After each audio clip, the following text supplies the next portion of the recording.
Hey guys, आज इस video में हम पढ़ेंगे रिजर्व्स क्या होता है, कैसे बनाया जाता है, क्यों बनाया जाता है, क्या कोई रिजर्व्स के टाइप्स भी होते हैं, यानी कि रिजर्व्स के बारे में पूरा नॉलेज 11th क्लास के हिसाब से आपको इस वीडियो के अंदर आज मिलेगा। एक बात और, हमने प्रोविजन भी पढ़ा चुका है। अगर आपने पढ़ लिया हो तो अच्छी बात है, और नहीं पढ़ा हो तो उसकी भी लिंक डिस्क्रिप्शन बॉक्स में दे दी गई है। 10 से 11 मिनट की वीडियो है, पहले उसको देख लीजिए, फिर रिजर्व्स में आ जाइए। ठीक, देखिए रिजर्व्स को वो मत समझिएगा जैसे हमारी गाड़ी में जब पेट्रोल खत्म हो जाता है उस टाइम क्या करते हैं, बोलते हैं भैया कुछ रिजर्व पेट्रोल है क्या, उससे गाड़ी चला के ले जाओ। वो रिजर्व नहीं है, उसी टाइप का, लेकिन एग्जैक्टली वो नहीं है। तो क्या है रिजर्व भाई, उसी को हम जानेंगे इस वीडियो के अंदर। So guys, let's start video number 59। क्या कभी आपने इंश्योरेंस के बारे में सुना है? अगर नहीं सुना तो मैं बता देता हूँ क्या होता है। जैसे कि अगर आपको कुछ भी आपकी गाड़ी में खराबी आ गई, गाड़ी टूट फूट गई, या कभी आप घर का भी इंश्योरेंस कराते हैं, घर जल वगैरह गया, उसका कुछ क्लेम आपको मिल जाता है, कुछ पैसा आपको इंश्योरेंस कंपनी दे देती है। उसके बदले आपको हर महीने या साल वाइज अगर आप करा रहे हो या 6 महीने करवा रहे हो तो आपको प्रीमियम भरना पड़ता है। ठीक, तो उस प्रीमियम को हम क्या मान लेते हैं अभी, रिजर्व। उसी प्रीमियम को हम क्या मान लेते हैं, रिजर्व। ठीक, तो क्या होता है, आप मान लो करवा रहे हो इंश्योरेंस। ठीक, अब ये इंश्योरेंस आप क्यों करवा रहे हो, मान लो अपनी गाड़ी का इंश्योरेंस करवा रहे हो कि हमारी गाड़ी आगे चल के टूटती फूटती है तो आप हमको कुछ पैसा दोगे। ठीक, तो आप जब इंश्योरेंस करवाए उस टाइम क्या आपको पता था कि हमारी गाड़ी टूटेगी? ऐसा हो सकता है ना टूटे, और ऐसा भी हो सकता है कि टूटे। तो यहाँ पे क्या है भाई, हो भी सकती है ये चीज और नहीं भी हो सकती, लेकिन आप उसके लिए इंश्योरेंस का प्रीमियम तो भर रहे हो ना, हर साल या हर महीने तो भर रहे हो ना। इस कारण से हमको ये भरना पड़ता है ताकि आगे आगे चल के ये होगा तो भाई कुछ ना कुछ परसेंटेज तो हमको इंश्योरेंस वाले दे देंगे, वरना पूरा हमको ही देना पड़ेगा। इस टाइप से चलता है। ऐसे ही सेम टू सेम रिजर्व में भी कॉन्सेप्ट है। देख लेते हैं क्या है इसकी definition. These are the amount set aside out of profit to meet known or unknown contingency that may arise in future। बहुत अच्छी डेफिनेशन है, उसका चलिए मतलब भी समझ लेते हैं। ये ऐसा अमाउंट है जो सेट असाइड यानी क्या, अलग से निकाल के रखना, किसमें से, प्रॉफिट में से। ऐसा अमाउंट जिसको हम अलग से निकाल के रख लेते हैं प्रॉफिट से। क्यों रखते हैं? टू मीट नोन और अननोन कॉन्टीजेंसी। ये हो भी सकती है कॉन्टीजेंसी और नहीं भी हो सकती। कॉन्टीजेंसी यानी क्या, अचानक से होने वाली लायबिलिटी दैट में अराइज इन फ्यूचर। अगर सिंपल भाषा में कह दिया जाए तो ये एक ऐसा अमाउंट है जिसको हम प्रॉफिट में से निकाल के अलग से रख लेते हैं ताकि आगे होने वाली या ना होने वाली लायबिलिटी को हम भरपाई कर सकें। क्योंकि ऐसा तो है नहीं कि भाई आपकी गाड़ी आगे चल के टूटेगी, और ऐसा भी नहीं कि ना ही टूटे, है ना, तो हो भी सकता और नहीं भी हो सकता। इस टाइप की अगर हम पैसा इसमें रख रहे हैं, क्या कहोगे इसको, रिजर्व्स कहोगे। ठीक, इस एग्जांपल ले लेते हैं, इसके कैपिटल रिजर्व ले लेते हैं। अगर आपको आगे चल के कैपिटल लॉसेस वगैरह हो रहे हैं तो आप किससे भरपाई करोगे, कैपिटल रिजर्व से। और रिजर्व फॉर एक्सपांशन ले लेते हैं, एक्सपांड करना है बिजनेस। वर्कमैन कंपेंसेशन रिजर्व क्या होता है, ये आप बहुत सुनोगे, वर्कमैन कंपेंसेशन रिजर्व 12th में ज्यादा है। ये क्या रहता है, ये आपका देखो, वर्कमैन यानी क्या, जो लोग आपका काम कर रहे हैं, इंप्लॉयज। मान लीजिए इंप्लॉयज कुछ आप हार्मफुल खोले, ठीक है ना, आपने क्या खोला है, सिगरेट की आपने इंडस्ट्री डाल ली। अब उसमें जो कर्मचारी काम कर रहे हैं, मान लीजिए आपके विस्फोट हो जाता है, ठीक है ना, उसमें कुछ लोगों को हानि पहुंच रही है, उनको आपको भरपाई पैसा देना पड़ेगा, कंपेंसेशन देना पड़ेगा। उसके लिए हम रिजर्व बनाते हैं। अब बताओ, जरूरी है क्या कि विस्फोट होगा ही होगा? क्या आप जाके विस्फोट में आग लगा देंगे, कट्टे से जाके विस्फोट हो, भाई मैंने इसका रिजर्व बनाया है, पैसा देना पड़ेगा? नहीं करोगे ना भाई। रिजर्व ये हो भी सकता है और नहीं भी हो सकता। इसके कारण हम क्या बनाते हैं, इस पे रिजर्व बनाते हैं। अब आप बोलोगे कि भैया प्रोविजन बना सकते हैं ना, बना देंगे, प्रोविजन फॉर कंपेंसेशन, ठीक है बना देना, लेकिन प्रोविजन को हम आगे चल के कहीं भी बाहर इन्वेस्ट नहीं कर सकते, केवल वो इसी के काम आएगा ना। लेकिन मान लो अगर ये वर्कमैन, मतलब हानि नहीं होती है वर्कमैन को, तो क्या करोगे, उस पैसे का आप आगे इन्वेस्ट कर दोगे, उस पर इंटरेस्ट मिलेगा, तो आपका तो भाई इनकम बन गई ना वो चीजें। इस कारण से हम इनको कहां कर देते हैं, रिजर्व में। जो हो भी सकता नहीं भी हो सकता, उनको कहां डालोगे, रिजर्व के अंदर डालोगे। ठीक है, तो चलिए अब पढ़ते हैं नेक्स्ट टॉपिक, जिसका नाम है इंपॉर्टेंस ऑफ रिजर्व्स। अब आप पूछोगे भैया पहले उसका इंपॉर्टेंस तो बताओ क्या होता है, तब ना रिजर्व्स बनाएंगे हम। तो सुन लो अब। Importance in business to strengthen the financial position of the enterprise. सबसे इंपॉर्टेंट लाइन है भाई, अगर रिजर्व है तो उसका यही मेन इंपॉर्टेंस होगा। क्या होगा ये? स्ट्रेंथन। स्ट्रेंथन यानी क्या? हिम्मत देना भाई, ठीक। किसको? Financial position of the enterprise. Financial position क्या होती है? कितनी आपकी एसेट्स हैं उसके कंपैरिजन में कितनी आपकी लायबिलिटीज हैं, उनको बैलेंस रखना आपका फाइनेंशियल पोजीशन डिसाइड करता है। मान लो आपकी लायबिलिटी बहुत बढ़ गई, एसेट्स कम है, तो भाई गजब हो गया, गलत हो गया ये तो। और एसेट्स ज्यादा है, लायबिलिटीज कम है, तो अच्छा है, लेकिन एक डिफिनाइट में होना चाहिए। वो सब आगे कॉन्सेप्ट है, आप पढ़ेंगे। बस इतना ध्यान में रखिए कि एसेट्स और लायबिलिटीज बैलेंस होनी चाहिए। जब आगे चल के बैलेंस शीट बनाओगे तो आखिरी में बैलेंस शीट हमेशा टोटल आती है। क्यों आती है? क्योंकि एसेट्स और लायबिलिटीज बराबर होनी चाहिए। तो उसी को ये स्ट्रेंथन करता है, यानी हिम्मत देता है कि आप बराबर रहो। अब आगे वाली लाइन लिखी है ना, उसी का मतलब समझाएगी। देखो, the creation of reserves enables the enterprise to sail through difficult financial period in the future. पहले फाइनेंशियल पीरियड क्या होता है? वही यार, अकाउंटिंग पीरियड को ही फाइनेंशियल पीरियड कह दिया गया है। तो क्या बोल रहा है कि मान लो बहुत आपके टफ फाइनेंशियल पीरियड आ गए हैं, यानी आप उससे अच्छा आप लॉस हो रहा है, आपको अच्छा काम नहीं कर पा रहे हैं, ऊपर से एम्प्लॉयमेंट को भी हानि हो गई, ऊपर से आपको पैसा देना है एम्प्लॉयज को। उस टाइम क्या करोगे? अगर आपने रिजर्व बनाया है तो आप आराम से तैरते हुए उसके पार पहुंच जाओगे और आगे बढ़ चलोगे। देखो इसको किस तरह, मान लो एक रोड है, ठीक, ये क्या आपकी एक रोड है, सीधी रोड है, भग चलोगे, और मान लो यहीं पे एक हो गया गड्ढा, तो आगे बढ़ोगे बढ़ोगे बढ़ोगे और यहाँ पे गिर जाओगे और स्टक हो जाओगे।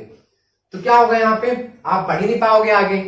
इसी कारण से हम क्या लाएंगे? मिट्टी वगैरह लाएंगे, रोड को भरेंगे। तो जो रोड को भर रहे हैं ना, समझ लो क्या है? रिजर्व से यहाँ पे। तो रोड क्या हो जाएगी? सीधी बन जाएगी और आप यूं दौड़ चलोगे और आगे बढ़ जाओगे। और अगर गड्ढा रहता तो गिर जाते। तो जो हम भर रहे हैं अंदर, वही चीज सिंपली रिजर्व से। तो देखा कितना इंपॉर्टेंस है रिजर्व का? उतना इंपॉर्टेंस है जितना यहाँ पे गिट्टी का। भाई गिट्टी ना होती तो क्या रोड भर पाती? नहीं भर पाती। वही रिजर्व हमारा यहाँ पे बहुत इंपॉर्टेंट होता है बनाना। रिजर्व नहीं बना रहे तो आपकी फाइनेंशियल पोजीशन आप लोवेस्ट जाते रहोगे, गिर जाओगे फाइनेंशियल पोजीशन में। अगर आगे बढ़ना है तो रिजर्व बनाना जरूरी होता है, ठीक है।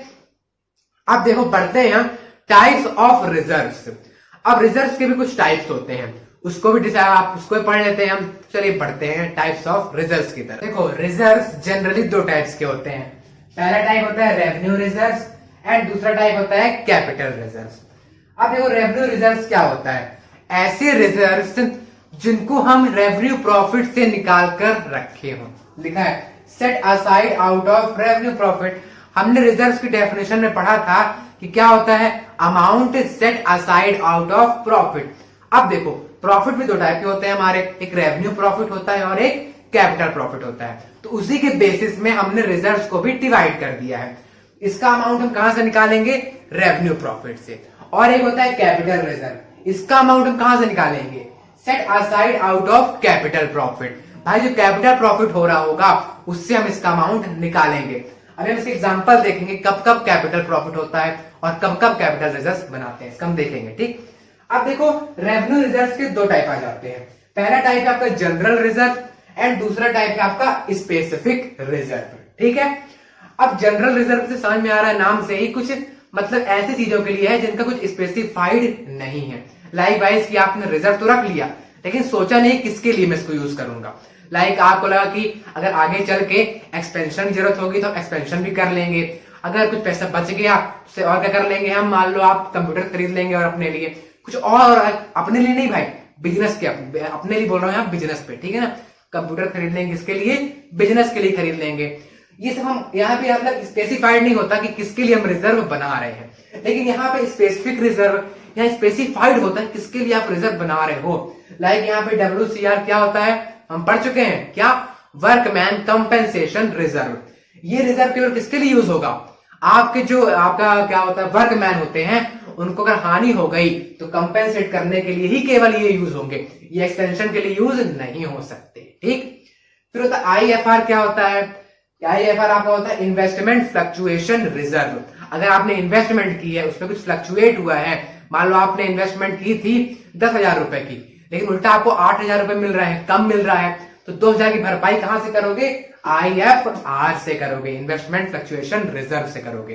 तो ये क्या है? एक स्पेसिफाइड है भाई कि केवल इन्हीं के लिए ही यूज होने वाले हैं और इनका यूज आप एक्सपेंशन में नहीं कर सकते भाई। इन मान लो आप IFR का यूज वर्कमैन वालों के लिए नहीं कर सकते और वर्कमैन वाला यूज IFR के लिए नहीं कर सकते।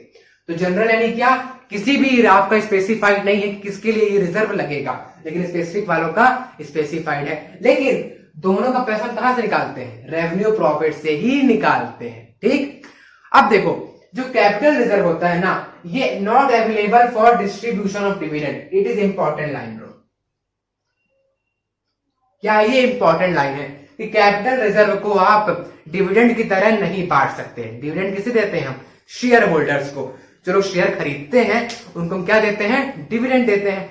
तो आप इसको डिविडेंड के लिए यूज नहीं कर सकते। ठीक है, सर के दोनों कॉन्सेप्ट क्या होते हैं? रेवेन्यू रिजर्व और कैपिटल रिजर्व। जैसे मैंने आपको शुरू में कहा था कि हम कैपिटल रिजर्व के कुछ एग्जाम्पल देखेंगे, तो चलिए बढ़ते हैं उसकी तरफ। तो देखिए पहला एग्जाम्पल है कैपिटल रिजर्व का, प्रॉफिट प्रायर टू इनकॉर्पोरेशन। देखो ये कंपनीज वगैरह होती है ना, उनको पहले इनकॉर्पोरेट होना पड़ता है, यानी पहले उनको नाम अपना रजिस्टर करवाना पड़ता है कि हमारा अस्तित्व हो गया है भाई अब।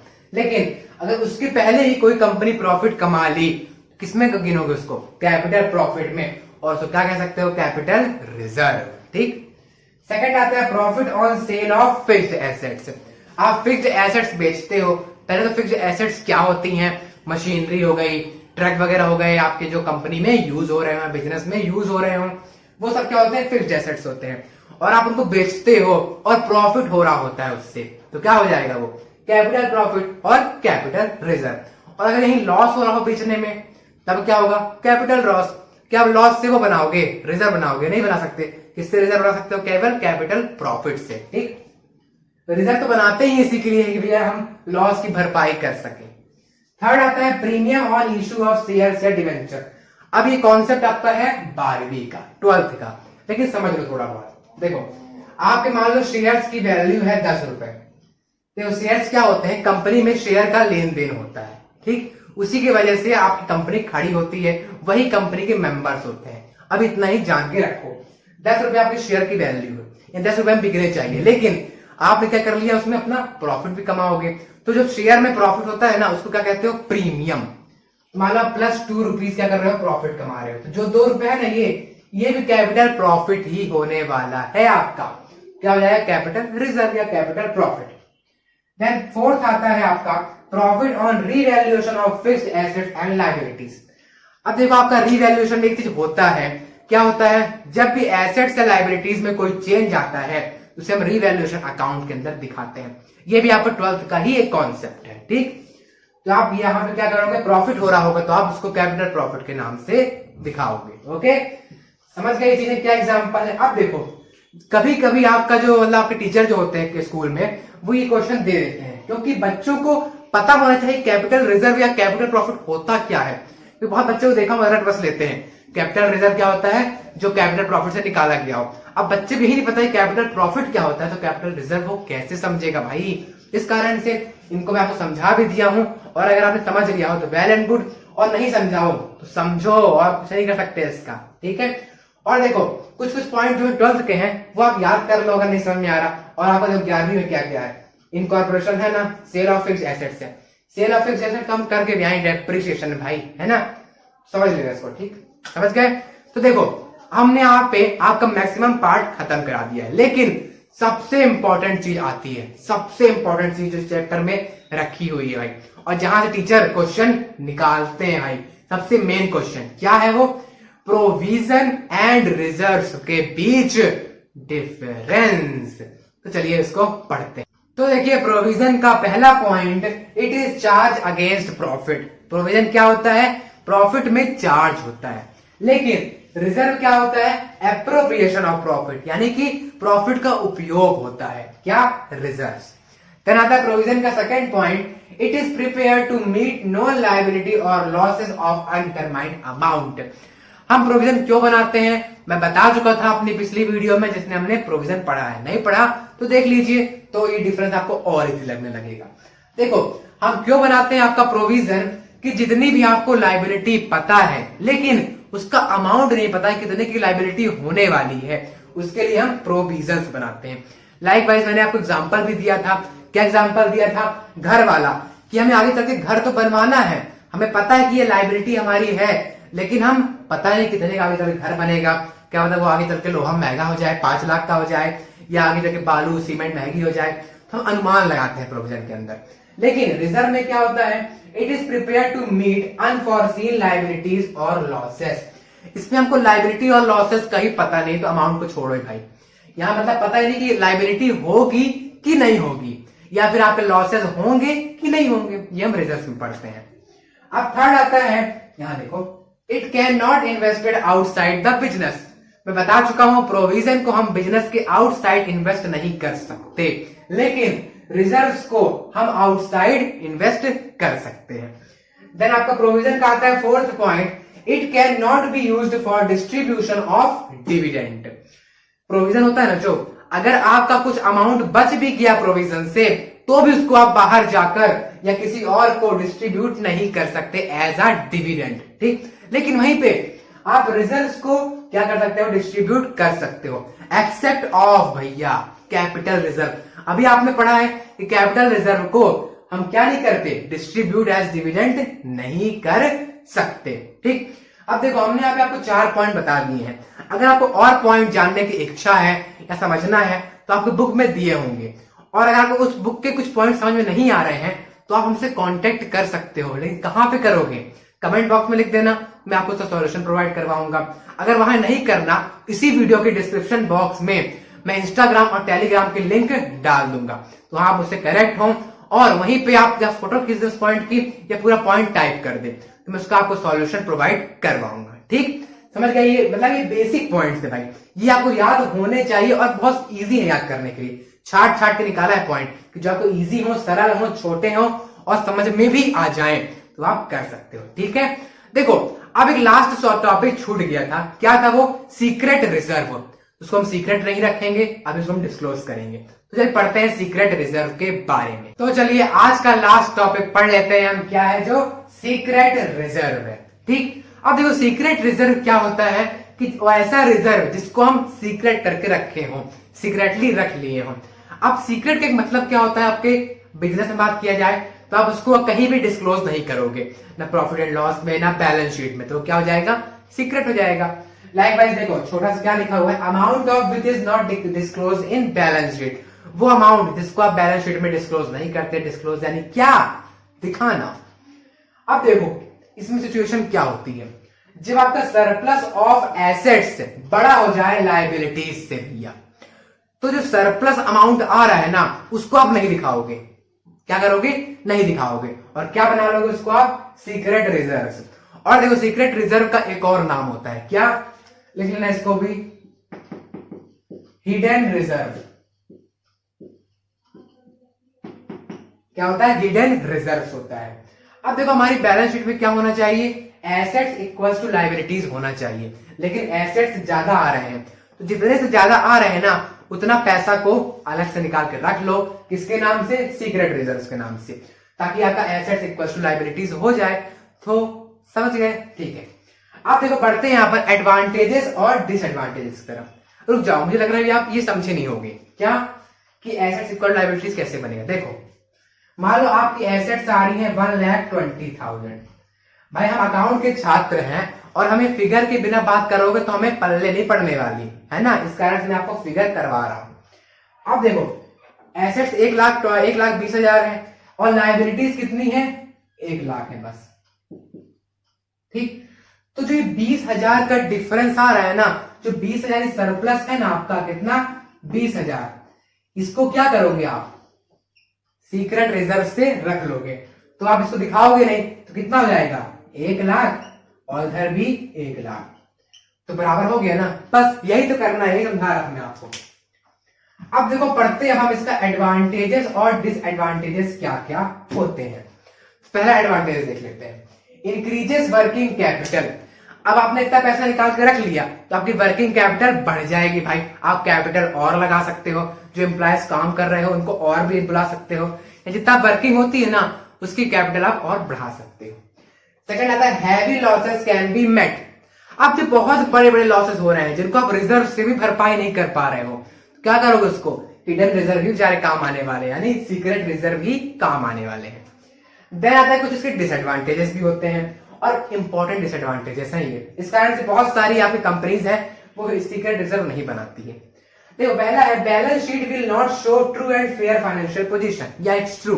अब देखो आपके एसेट्स यहाँ पे कितने हो रहे थे ना 1,20,000, तो भैया हो रहे थे इतने, लेकिन आपने कितने कर दिया, 1 लाख कर दिया, 20,000 का गपला कर दिया, तो आपका बैलेंस शीट सही पोजीशन नहीं दिखाएगी। देन सेकंड आता है value of shares go down. जब आपकी बैलेंस शीट सही नहीं है तो आपके शेयर्स की वैल्यू वैसे भी गिरने लगती है। ठीक, बोलेंगे अरे भैया ये तो प्रॉफिट से बहुत मार्जिन निकाल रहा है बेकार शेयर। मान लो कैसे, देखो आपको प्रॉफिट हो रहा है 2 करोड़ का। अब पहले आप रिजर्व के नाम से निकालते थे केवल कितना, 10 लाख रुपए, लेकिन भैया आप सीक्रेट रिजर्व के लिए कुछ निकालने लगे, 10 लाख तो निकालते ही हो, प्लस आप इसके ऊपर 20 लाख और निकाल रहे हैं, 30 लाख रुपए निकाल रहे हो भाई, किसके नाम से, सीक्रेट रिजर्व के नाम से।